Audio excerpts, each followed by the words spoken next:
The Infinity Saga of the MCU is brilliantly structured, particularly phases 1 and 2, and I promise you, this is something that is actually worth talking about.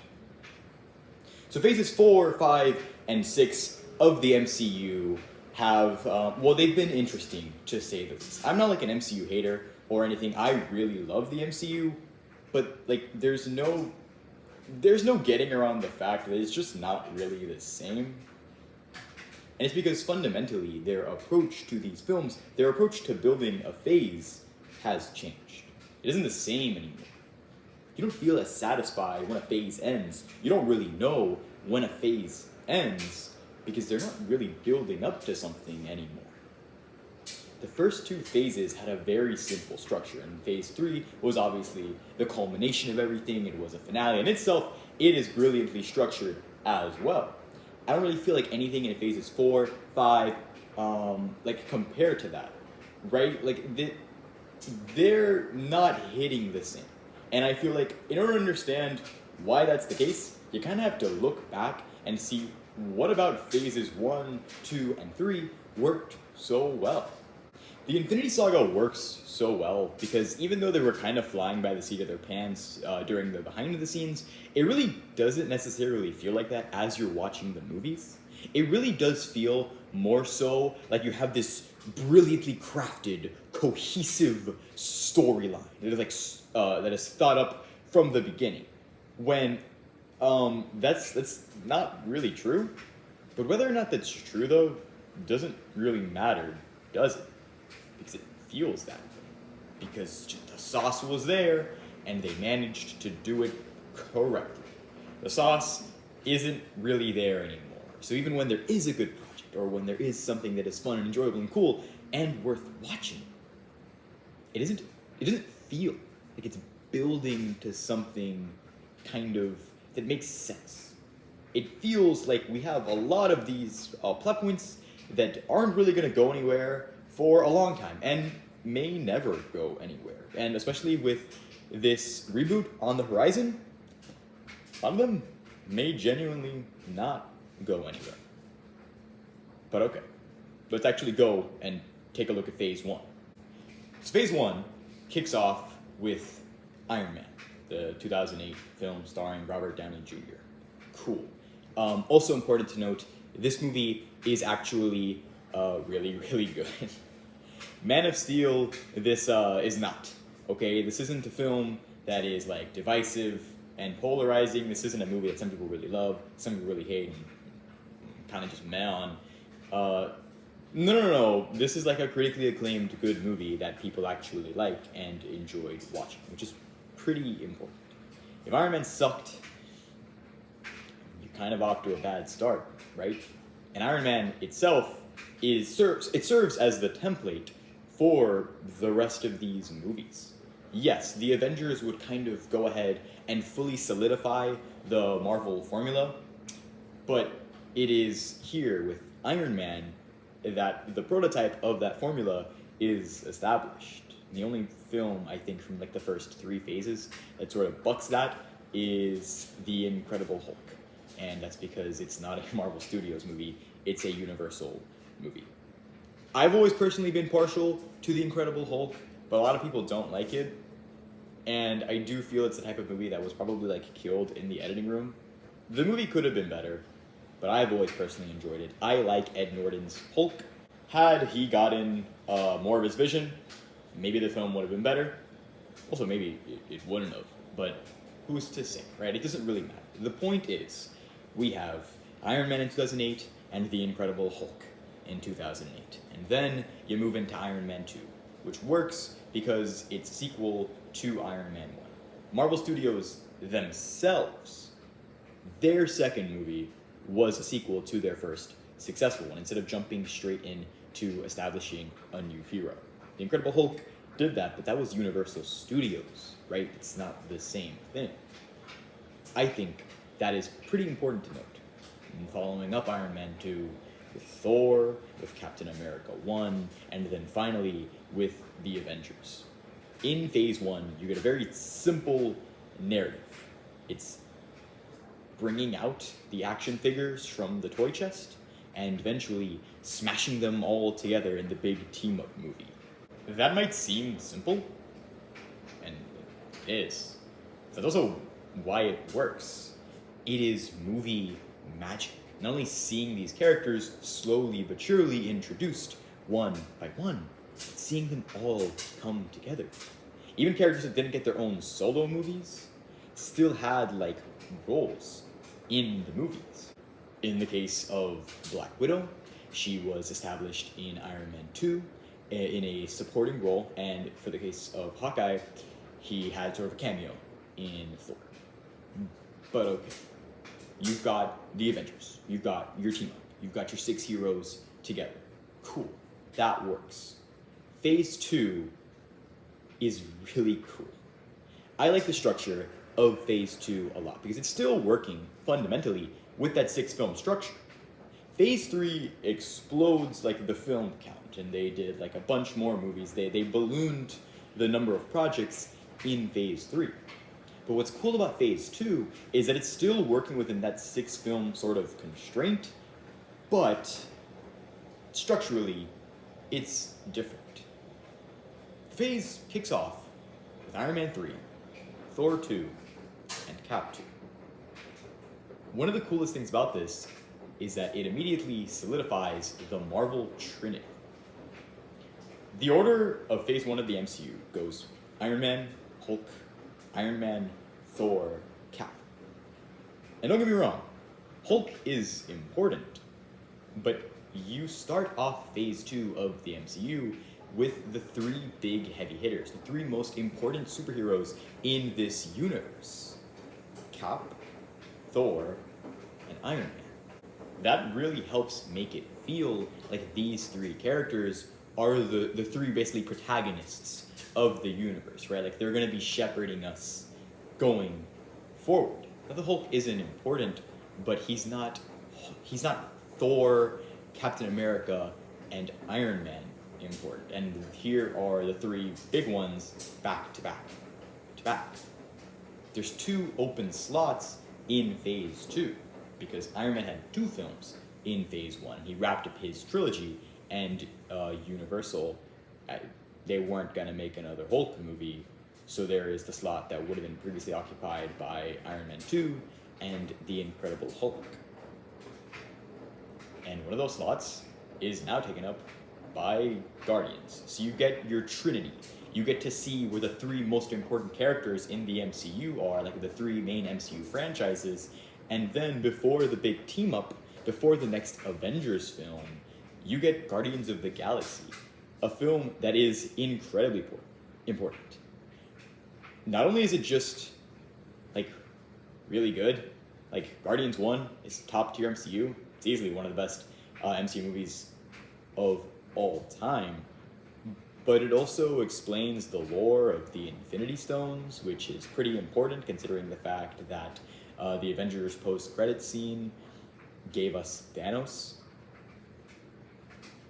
Guardians, a movie that kind of seems like it's out there and doing its own thing, and don't get me wrong, it is doing its own thing. It's incredibly good in its own right, is still contributing to the greater narrative and building forth this point that the Infinity Stones, that Thanos guy that we saw, it's important. So you have a movie that basically gets to have its cake and eat it too. Thanos is directly involved in the film, but it's actually good. It works. Guardians of the Galaxy is an incredible film. And then you get Age of Ultron, and the second free slot of the phase is taken up by Ant-Man. I've always really loved the idea of the Ant-Man films sort of being smaller, cooled down movies after the Avengers films, sort of like an epilogue. In Phase 1, you have your individual heroes' films. You build up to Avengers, and you do it, and boom, that's the end of Phase 1.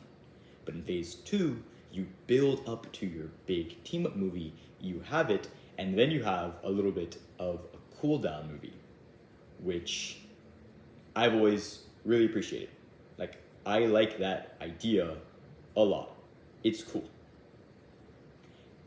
And then Phase 3 kind of comes in and changes up a lot, but it still works really well.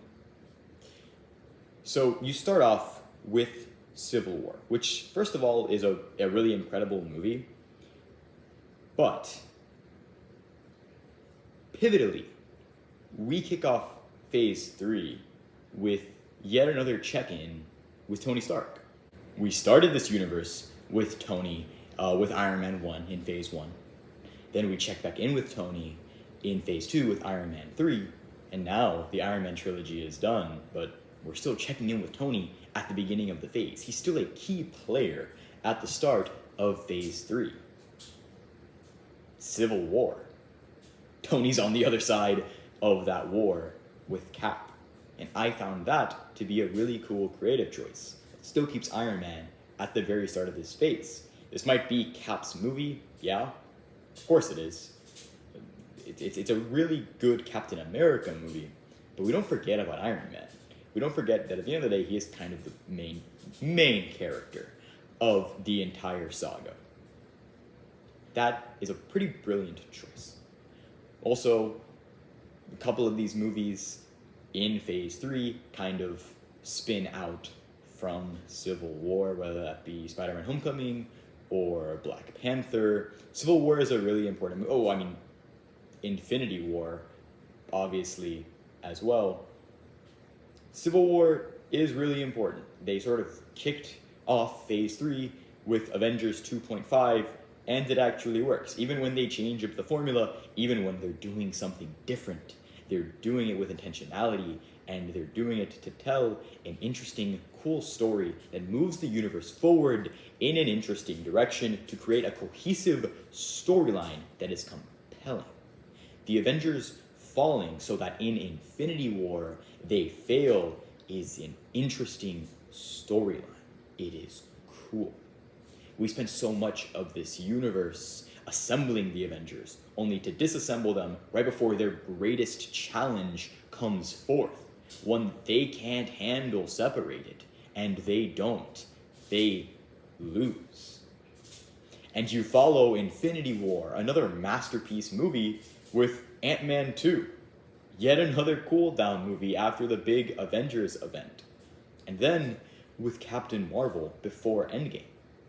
And I've always really liked Captain Marvel's placement and use in Endgame, and the fact that her film was right before.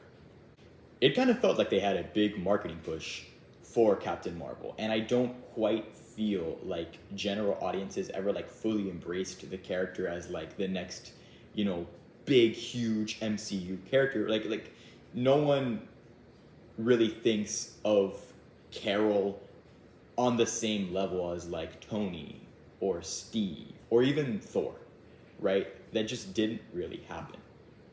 But Captain Marvel, well, first of all, Captain Marvel is a decent movie. It's good. Also, her name is Marvel. That's pretty cool. And in Endgame, she's used perfectly.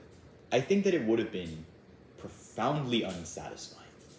I feel like it really would have taken the breath out of Endgame if Carol single-handedly defeated Thanos. If we introduced this character at the last second, right before the big finale, and we have her steal all the limelight. Instead, we take the perfect other avenue. You have Carol, a character who has been established as incredibly powerful, a character whose strength we need in this fight, and we sort of use her to basically allow the other more established heroes that we've been following for years to be able to do what they need to do, to be able to have the more of the glory in the final fight. She's still incredibly important. Without her, they wouldn't necessarily be able to win, but she isn't positioned as more important as the characters that were established all the way on day one. I think that works. I think that was a really smart choice, and it keeps Endgame feeling like the culmination and the finale of the entirety of the MCU and this big, huge storyline that we've been building up, as opposed to something that feels unsatisfying and like a character introduced last minute can kind of just break the power scale, and then we don't need all the heroes that we just spent the last 10 years introducing. And then Spidey 2, Far From Home, after Endgame, as I guess another cool-down movie, which works. I think that's fine. That's cool. But yeah, the Multiverse Saga doesn't really ever reach the heights of any of that. It doesn't really matter that behind the scenes, Marvel was flying by the seat of their pants, asking James Gunn to write a scene retroactively making certain things Infinity Stones. Because when you're sitting there, or when you were sitting there in the theater, it was well written and entertaining. And it made sense, or at least enough sense. It was cool, and it worked. But they didn't even try in the Multiverse Saga. There is a story here, one that's, well, especially now that Kang has been replaced as like the real big bad of this saga, constantly changing. But there is a story here. It's just that structurally, it doesn't have any sort of backbone or cohesion. And it kind of sounds dumb, but it really is as simple as the fact that there is no Avengers or Avengers equivalent closing out Phase 4. If you'd have asked me what I would have done, or what my idea would have been, I don't think I would have gone with Avengers, but Young Avengers. So much of Phase 4 was introducing just a bunch of new heroes and quite a few younger ones. And doing Young Avengers at the end of Phase 4, establishing a new super team, and one that had Avengers in the title, could have actually been pretty cool. The issue isn't necessarily that we didn't get Avengers 5 at the end of Phase 4. The issue was that we didn't really get anything. So even if we did have like good projects that were solid, projects that were entertaining and cool, it just feels aimless. You can say a lot about the Infinity Saga, but when you look back at it, it doesn't feel aimless. Even when the logic behind the structure is really simple, it is actually building to something. In Phase 1, you are assembling your Avengers. It's really simple. You have movies that introduce characters, and then you have those characters meet. In Phase 2, you are, showing the next chapter in these characters' stories, and then you're bringing them back together. And you're also explaining more about the Infinity Stones. And in Phase 3, you're taking all of that to the next level. We're getting the next installment, and then we get the next Avengers film. And obviously, Thanos comes and kind of wrecks everyone. It's very simple to follow these movies, and every single movie kind of feels important. Even a movie like Thor: The Dark World, which is one of the most critically panned MCU movies, has importance. And some might say that almost makes it more enjoyable to go back and rewatch because it's an important part of the saga. As opposed to a film that is kind of bad and maybe even is teasing other stuff in the future, it's not going to go anywhere. And I think that fundamentally is the difference. Marvel has made so many projects, going out in so many different directions and so many plot points, they can't really keep up with it. And so what sort of feels in the first 3 phases like a pretty sleek and manageable story now feels like a bunch of winding branches that aren't really going anywhere particularly interesting. All I can hope for is that the next 2 Avengers films bring a lot of this stuff together in an interesting way, and we get something that really feels like the culmination of everything they've been building to since the beginning of Phase 4, but we'll have to wait and see. It's not necessarily that every project in Phases 4 and 5 are bad. Well, I mean, some of them are. But it's that there isn't really a lot of internal consistency with the structure of these movies, so you're just sort of left feeling like you're wading through this endless barrage of projects.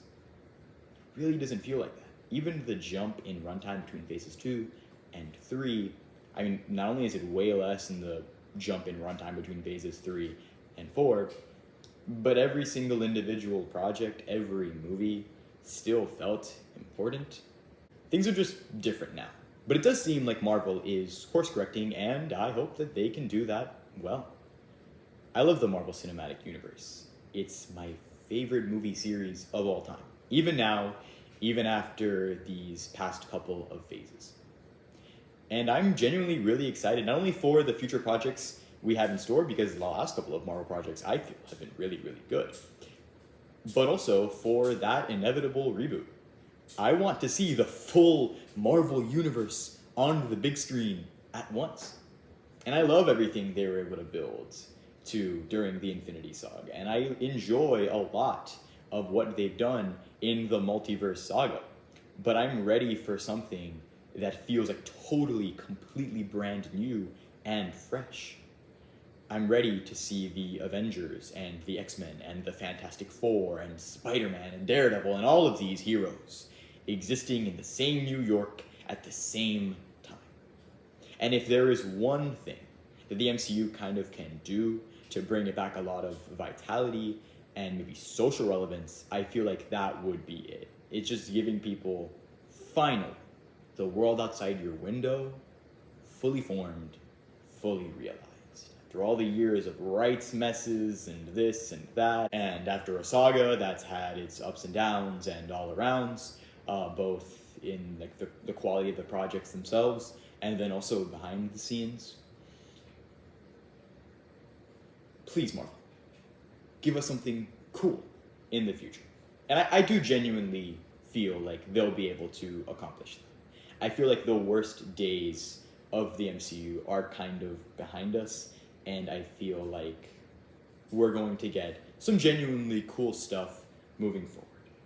And even if we don't close out the Multiverse Saga well, I feel like just the excitement of the reboot and of having just all like the Marvel teams and all the characters in the same continuity at once, that'll be enough to get a lot of people invested.